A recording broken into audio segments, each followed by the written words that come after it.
Two young girls stood in the middle of the desert. Their heads were shaved. The sun had scorched their skin. But what stood out most were the words scrawled across their foreheads in charcoal. They weren't crying. They weren't asking for help. They were just silent. And the man who crossed their path that day, he looked at those markings and didn't ask a thing. Because some questions are already carved beneath the skin. By the way, we noticed something small. Most people who watch these stories aren't actually subscribed to the channel. Maybe we get caught up in the moment or just forget to hit the button. But your support truly helps us keep creating stories like this. If this story moved you, don't forget to like the video, share your thoughts in the comments, and subscribe to the channel. Tobias shifted the old leather bag on his shoulder as he walked toward the horizon, the sound of the mule's steps echoing over the dried-up earth. The weight of the sun had bent the air like glass, making everything look farther away and hazier than it was. Even the wind along the road seemed to be holding its breath. Deep down, something was trying to warn him, but Tobias's mind was stuck on the dream he'd had that morning. He'd woken up to his own voice, but couldn't remember the words he'd said. The mule suddenly stopped. It lifted its nose to the air and let out a rough breath. Tobias gently tugged the reins, but the mule stepped back. That kind of hesitation only came from a hungry animal or the shadow of approaching danger. That's when he noticed a broken old watering trough. Right beside it, in the shade of some rocks, were two figures. At first, he thought it was an illusion. But when the figures didn't move, Tobias guided the mule a few steps closer. They were both still. One had her knees pulled to her chest, chin resting on them. Her eyes were closed, not like someone sleeping, but like someone stuck between exhaustion and fear. The other was smaller, younger in age and size. She was holding something in her lap wrapped in a piece of cloth. Tobias first thought it was just an object, but when he saw it move with a breath, a chill ran through him. Was she holding a baby? Or, then he saw it. The words on their faces, written in shaky fingerprints with black charcoal. On the older one's forehead, Unwanted. On the younger one's cheek, faint but readable, Burden. Tobias instinctively took off his hat. He felt like he'd stepped into a sacred place. He didn't speak. He didn't move. He just stood in silence with them. The mule grumbled behind him, but Tobias hushed it. Then he lowered his bag to the ground. He pulled out his canteen, a few pieces of dried meat, and some apple-thin slices of dried fruit. He didn't place them in front of the girls, but off to the side, near a tumbleweed. It wasn't an offer. It wasn't an invitation. It was just a witness. He kept looking at the older girl who, in his mind now, would be called Anna. Her eyes, once bright, were now dry, brown, and hollow. The kind of eyes that belonged to someone who had lived too much, carried too much, and finally set it down. The smaller girl lying next to her didn't move her head, but gripped the cloth-wrapped bundle tightly in her hands. Tobias's eyes stayed on that bundle. He finally spoke, his voice soft but clear. "My name's Tobias," he said. "I'm just passing through. Stopped in the shade. I don't know where you're headed, but shade belongs to everyone." There was no answer, but Anna lifted her head slightly. Her lips didn't move, but her eyes no longer denied Tobias's presence. That was enough for him. He'd learned over time, sometimes it's not words, but a glance that begins the healing. The mule stepped forward to nibble at the dry grass. Tobias sat down, just a few steps from them. His rifle rested against his leg, but his hands were nowhere near it. He wasn't a threat, just ready, if need be. Time passed. The sun began to sink. Tobias rolled the canteen toward the girls. The smaller one gently pulled the cloth aside. A sound came from inside, quiet, but alive. Tobias felt a knot in his chest. The presence of a baby added weight to everything. A mother, still a child herself. And beside her, maybe a sister or some kind of protector. Finally, the younger one, Julia, reached for the canteen. Her hand trembled. She drank, then handed it back. Tobias took it, noticing the smudges of charcoal mixed with her fingerprints. He didn't ask. He'd seen many like them. There are no louder screams than the letters people carve in silence. "I don't know your names," Tobias said slowly. "But I know one thing. Whatever brought you here, it won't last forever. If you want, there's an old shack a few miles west. Walls are broken, roof leaks, but no one bothers it." The girls didn't speak, but Anna lifted her eyes to the sky. She let out a long breath, then looked at Julia. The little girl lowered her head and held the baby tighter. Tobias didn't get up, didn't push. He just waited. And in that waiting, a silent agreement formed. The journey hadn't started yet, but the first step had been taken in the shade. Before the night chill set in, Tobias lit a fire. He picked dry branches and arranged stones in a circle. This wasn't a campsite anymore, it was a refuge. The girls didn't move from where they sat, but the coat Tobias had left would stay by Julia's side till morning. Morning came with the dry breath of the desert. The sun hadn't even reached the horizon yet when Tobias opened his eyes. The first thing he noticed was that he hadn't dreamed at all during the night. That, too, was a kind of peace rare but valuable. While the mule licked the morning dew, Tobias quietly scanned the surroundings. The two girls were still in place. Or rather, they had shifted a little, but never moved away from each other. Julia had snuggled into Tobias's coat, her small body lost inside it. Anna, on the other hand, was still awake. Her eyes were fixed on a distant point, and when she realized Tobias was watching her, she didn't turn her head. Tobias checked the water supply. His canteen was half full, but it wasn't enough. He opened the spare pouch on the mule's back, pulled out small tin cans and an old camp stove. No coffee, but he could make some hot water and dried oats. He lit the fire. Just then, the silence broke. Julia coughed softly. Then the baby stirred a little. Tobias turned his head, but this time Anna acted first. "We need a wet cloth," she said, her voice clearer than expected. "We don't have one." These were the first words. Tobias didn't react right away, just nodded. "There might be water at the shack," he said. "If we leave now, we can get there before noon." Anna looked at Julia. As Julia slowly pulled the baby from the cloth that had stiffened like stone, she wobbled slightly. Tobias rushed forward, but Anna stopped him with a look. "Don't touch," she said, her eyes sharp, her voice firm. Tobias didn't say, "Why should I help?" Instead, he said, "But know this. If you go alone, they'll take you back. Or worse." That made Anna frown. A tremble flickered in her eyes, but her reply came through a different action. She turned and whispered to Julia. The girl nodded slowly. Tobias headed toward the mule. "It'll take half a day. We'll go slow. Quiet." They set off. 3 people walked beside the mule. Julia, who was almost still a child, Anna, whose eyes burned like fire, and between them, a girl carrying a living, breathing burden in her arms. Tobias watched them from behind, out of the corner of his eye. With every step, Julia seemed more tired, Anna more guarded. But they didn't stop. When they crested the first hill, the shack came into view, for walls like a pile of rocks, torn cloth pieces fluttering from the roof. But like Tobias had said, it was empty and alone. He entered first, swept away cobwebs, tossed out dead mice from the corners. He cracked open the window to let the stale air escape. When Julia stepped inside for the first time, her eyes lit up. Anna hesitated, but eventually entered. The baby was laid gently on an old rug before it woke. Tobias heated some water in a tin can. When Julia cleaned the baby's face, she smiled softly for the first time. But just then, a sound came from outside the shack. The mule grew restless. Tobias rushed to the door. A dust cloud on the horizon, small but fast. A rider was approaching. It was impossible to recognize the silhouette, but Tobias instinctively reached for his gun and moved to the side of the shack. Anna didn't move. Julia wrapped the baby and pulled back. As the rider came closer, Tobias narrowed his eyes. The man was young, but the expression on his face made him look much older. Dusty, worn clothes like a man from some small town. But there was fear in his eyes. "They left the town on horseback," he said, breathing heavily. 3, maybe 4 men, one with red hair. "They've got chains. They're looking for you." Tobias's throat went dry. "Me? No," said the young man.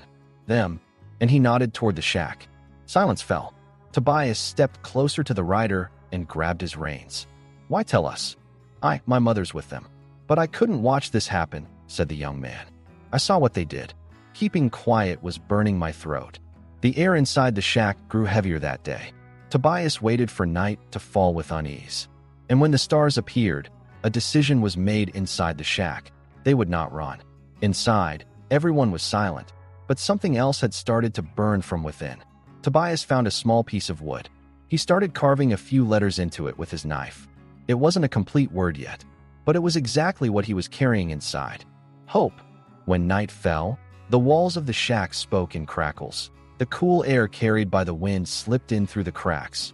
turning the breath inside into a shallow kind of fear. Tobias didn't sleep that night. He just sat, an old rifle across his lap, eyes fixed on the empty doorway, ears tuned to every distant sound that might kick up dust.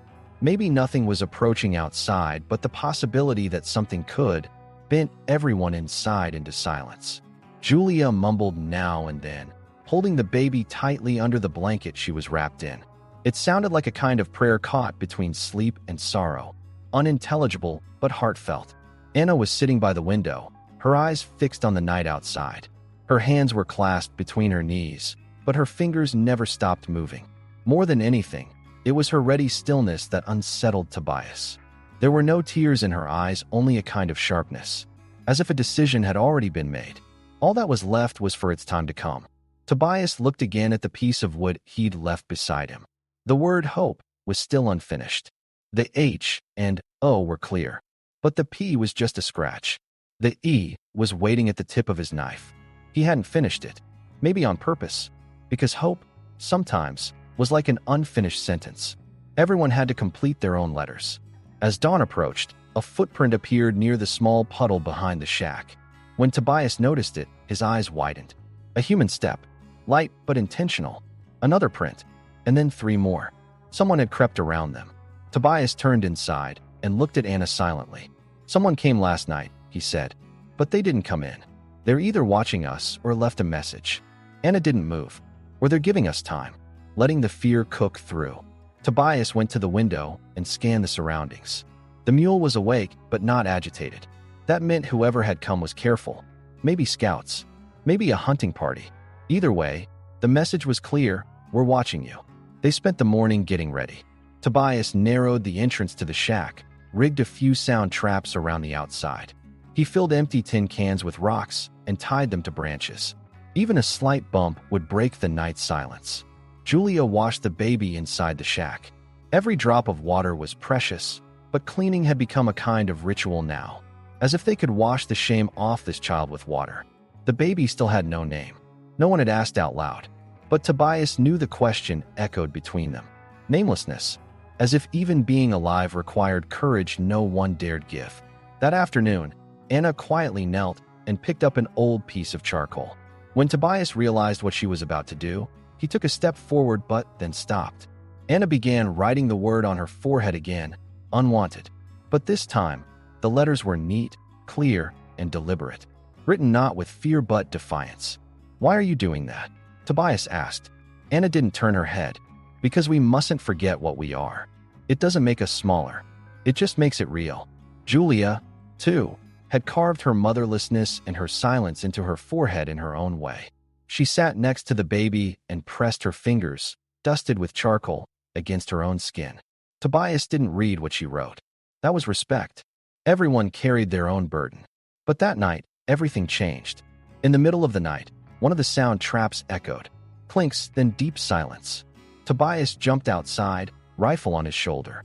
Anna followed, holding a sharpened stick. Something moved in the shadows. Then a voice. "I only came to talk." A man stepped out of the darkness. He wore a dark robe, like a priest's, with a faded cross hanging around his neck. But in his eyes, there was more judgment than mercy. "Prayers are being said for you," the man said. "But prayer alone isn't enough. The town can't carry this rot. The sin must be cut out." Tobias pulled his fingers from the trigger but didn't lower the gun. "It's not people who rot. It's silence." The man grinned. "Those girls carry the mark of the devil. And you're welcoming him in. They're coming Friday. With a crowd. This was an offer. Now it's a warning." Then he turned and disappeared into the night. The moon didn't even cast his shadow behind him. When Tobias returned, the shack was quiet. But the air inside had grown heavier. Julia was holding the baby, whispering to herself. Anna was kneeling in a corner, staring at the ceiling. No one said anything.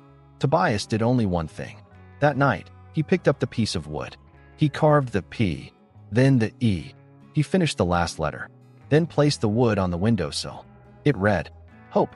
There were 3 days left until Friday. Time was no longer measured by hours, but by breaths. Every movement inside the shack was a rebellion stolen from silence. Julia held the baby tighter in the mornings and slept less at night. Anna no longer needed an excuse to go outside. She settled into her watch post before sunrise, only speaking when she returned to check if everything was still in its place. And Tobias. He was quiet, but the lines deepening under his eyes grew darker each day. That morning, new tracks were found in the dirt. This time not just one, but several sets of footprints. They'd drawn a circle, quietly pacing around the shack. They hadn't come in, but they'd gotten close. Tobias didn't tell Anna or Julia, but that night, he stayed outside the shack. Never got close to sleep. The next morning, Anna stood in the doorway and looked at Tobias. "What's your past?" she asked. Her eyes were filled not with suspicion, but calculation. "You look like someone who's seen war, like someone carrying a weight on his back." Tobias smiled but didn't answer. What war was, it was different for everyone. For some, it came with an army. For others, it started with a fire inside a home. His had started within him and never burned out. The inside of the shack had started to change. As if, without realizing it, they were building a home. Tobias nailed pieces of old sacks over the leaky corner of the roof. Julia made a small bed for the feverish baby, just a few pieces of cloth and a windproof cover. Anna, for the first time, went toward the kitchen. She made a thick soup, hard to tell what was in it, but the smell carried more than ingredients. It smelled like survival. That afternoon, while Tobias was outside, he noticed a dust cloud on the horizon. Not just one rider this time. There were three, but they didn't approach. They waited in the distance, watching. A threat, a reminder that they wouldn't go away quietly. Anna had seen them too. When she came to him, her lips were tight. "They've got weapons," she said, "and they'll bring a crowd." Tobias nodded. "And we're three. One's a child, one has a baby, one's broken. They outnumber us." Anna's voice shifted. "But we've got the ground. We know this dirt now. Every pebble, every shadow." Tobias looked at her. Inside Anna, another side was rising, one that had been pushed down for a long time. She was becoming more than a survivor, a protector, a fighter. She was turning from a girl into something else. 2 days before Friday, the inside of the shack became a birthing place for a plan. Tobias buried sound traps under the dirt, twisted an old piece of iron like a snake, and placed it right beneath the doorway. Julia wrote words on the shack wall, covering them in mud. She never explained them, but when Tobias read them, his chest ached. "We will take back what was taken from us." That night, Julia whispered the baby's name. Tobias didn't hear it, but Anna did. Their eyes met. The 2 syllables on her lips didn't break the silence of the night, but they shifted the direction of fate. The next morning, a sign was placed in front of the shack. On a broken piece of wood Tobias had pulled from his bag days before, Anna wrote a single word in charcoal. "We're waiting." It wasn't a challenge. It was a call. "Come." But we're not running anymore. That afternoon, a ring of fire was lit around the shack. Tobias placed a burning torch in every corner. Julia covered the baby's ears and tucked herself into the innermost corner of the shack. Anna stood at the window. She had only a stick in her hand, but her stance was solid as stone. When the sun went down, the wind shifted. The air turned damp, not from rain but from the shadow of what was coming. Friday was only 1 day away now, but inside the shack, they had already started their Friday that night. And maybe, just maybe, they weren't alone anymore. When Friday morning came, the air was thick with tense anticipation. The sky was bright but unsettled. The clouds seemed unsure of which way to drift. Inside the shack, those within had already made their decision. They would not run. They would not hide. They now had a story to tell, and it would be written not with screams, but by standing still, staying silent, and never bowing. That morning, Tobias climbed onto the roof. He took out his pocket knife and carved symbols into old wooden boards. He didn't show them to anyone, but Julia had secretly peeked. That morning, for the first time, the little girl hadn't touched her forehead. She no longer needed to rewrite that word burden, because her eyes no longer carried a weight, but a fight. She wrapped the baby tightly. She didn't mention the name, but Tobias had already started thinking of her by it. Lena, tiny, but strong enough to survive without ever making a sound. Anna spoke only once that day. As she hung a piece of string on a nail in the corner of the shack, she turned to Tobias and said, "No one knows who we are, but this shack, this will be our name." That was when Tobias realized something. These girls weren't just saving themselves. They were carving out ground for everyone who would come after them, the unseen and the silenced. And this ground wasn't built on dirt, but on silence, hammered into place like nails in the foundation of a home. By noon, dust clouds appeared again on the horizon. This time, they weren't alone. There were 8 of them. None of the faces were familiar, but their intent was. At the front, a man in a dark robe slowly guided his horse toward the shack. His eyes held the fanatic glint of someone on a sacred mission. Beside him, 2 older men murmured softly as if in prayer. The rest were armed, rifles on their shoulders, pistols at their hips, silence on their lips. This wasn't a visit to talk. It was a visit to judge. Tobias stood in front of the shack, no weapon in his hands. His arms were folded at his waist, his eyes not hateful but demanding answers. Anna stood just behind him. Julia was at the doorway, arms wrapped around the baby. Their silence screamed louder than any shout could. The man spoke. "Those who will not come to the Lord, we deliver to his hands." Tobias didn't answer. He glanced briefly at Julia. The little girl wasn't afraid. There was no tremble in her eyes. Her hand rested on the baby's head, her lips moving in a silent prayer. The man stepped forward. "This place bears the mark of sin. Those under this roof do not seek forgiveness." Anna stepped forward, still holding only a stick, but her stance outweighed any weapon. "We didn't ask for your forgiveness," she said, "because forgiveness isn't yours to give. What's been and what's coming are in our hands now." A whisper came from behind the robed men. One of the armed men shifted his rifle. Tobias stepped forward then, standing shoulder to shoulder with Anna. "We're not going to fire on anyone," he said. "But if someone steps into this place with a weapon, you'll have to ask yourselves which side stands closer to God." The words hung in the air. A silence followed. But it wasn't the silence of surrender, it was the pause that comes when a decision is being made. The robed man bowed his head. "I warned you one last time," he said. "Before sunset on Friday, leave this place. Otherwise, we will carry out the justice of the Lord."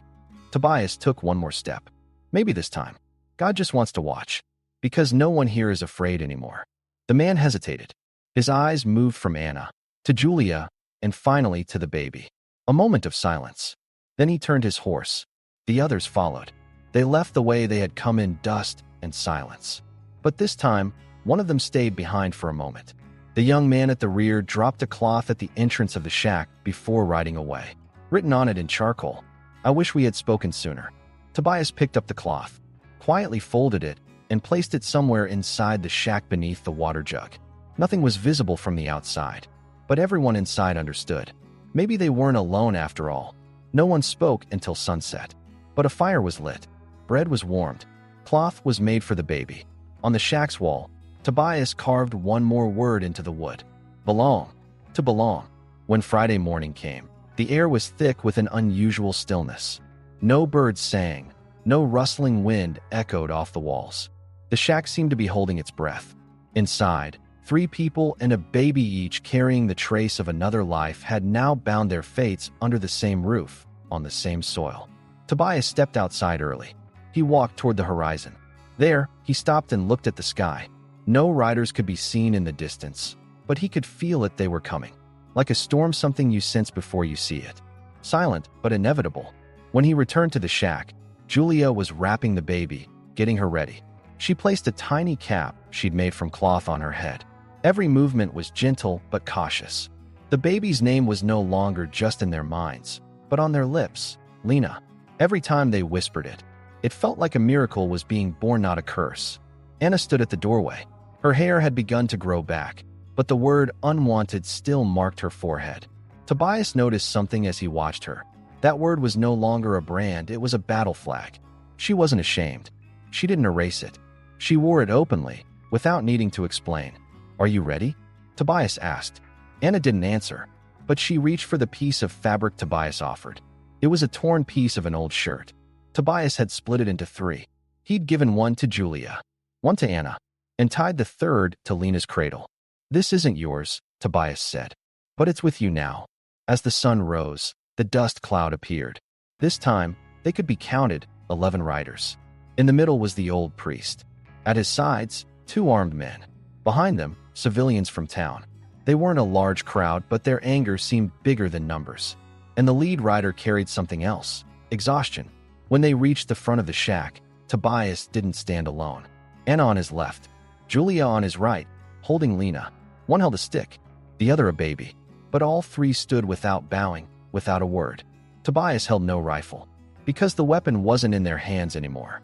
The priest stepped forward, his eyes shadowed, his voice like a ritual. "Final call," he said. "Surrender yourselves and your sin. Or," Tobias cut him off, "or you'll burn us, right? Bury us, so no one can speak again." The priest narrowed his eyes. "This is the Lord's command." Julia stepped forward, Lena in her arms. "Don't speak in God's name. He didn't let me die in the desert that night.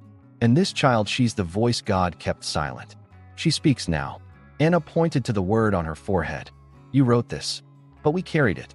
And today, we're bringing it back. Because no matter what you write now, we've renamed ourselves." Tobias took a small piece of wood from his pocket. It still read, "Hope." He dropped it into the mud. The priest fell silent. One of the riders pulled back. Another shifted his weapon but didn't raise it. Then Tobias stepped forward. Hands empty, voice steady. "You see this shack as a house of sin. But this shack heard a child's first breath. It became the place where a girl learned to smile for the first time. You can burn this place, but you can't burn what we learned here. We don't live in your story anymore." A few whispers passed among the riders. Then, one turned back. Then another. Silence began to spread. Only the priest and the two armed men remained. The priest opened his mouth to speak, but no sound came out. When he couldn't speak, he tugged the reins and turned his horse. The steps behind him left no dust as they left. Only dust remained in front of the shack, and a fluttering sound. The mule grunted. The baby made a noise, a soft, sharp cry, full of life. That day, they brought Lena out into the sun for the first time. Julia held her, and Anna stood beside her. Tobias was a few steps behind, but he wasn't alone anymore. At sunset, the three of them carved 3 words into the wall of the shack. "We stayed. We named. We belong." That night, Tobias played his harmonica for the first time. Really played it. The melody was simple, but the meaning behind it was powerful. Because that tune didn't belong to just 3 people. It belonged to everyone who'd been silenced. To those who had forgotten their names. To those who had written them again. And the wind carried that song away. Through the dust, through the silence, through the forgotten places, maybe to another shack, to another girl hiding in the dark. Maybe one day, someone else will hear it. And they'll stop. And they'll stay. And they'll begin. The Yindi were just a few steps away from reaching our first 1,000 subscribers, our growing family. From the bottom of our hearts, thank you to everyone who's brought us this far. With your support, we grow stronger with every story. If you haven't subscribed yet, now is the perfect time.